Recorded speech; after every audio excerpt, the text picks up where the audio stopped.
ਤੇਰੇ ਸਿਰੋਂ ਰਹੇ ਸਦਾ ਮੌਜਾਂ ਮਾਣਦੇ, ਹੁਣ ਤੱਕ ਲੋਕੀ ਤੇਰੇ ਨਾਂ ਤੋਂ ਮੈਨੂੰ ਜਾਣਦੇ।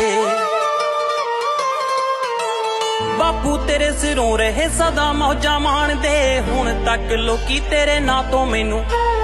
ਕਰਿਆ ਕਰੇਗਾ ਤੂੰ ਵੀ ਪੁੱਤ ਉੱਤੇ ਮਾਣ, ਕਰਿਆ ਕਰੇਗਾ ਤੂੰ ਵੀ ਪੁੱਤ ਉੱਤੇ ਮਾਣ। ਇੱਕ ਦਿਨ ਐਸਾ ਪਾਉਣਾ ਮੈਂ ਮਕਾਮ ਜੱਗ ਤੇ।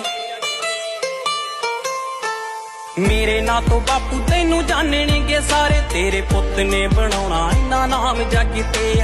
ਮੇਰੇ ਨਾਂ ਤੋਂ ਬਾਪੂ ਤੈਨੂੰ ਜਾਣਨਗੇ ਸਾਰੇ, ਤੇਰੇ ਪੁੱਤ ਨੇ ਬਣਾਉਣਾ ਇੰਨਾ ਨਾਮ ਜੱਗ ਤੇ।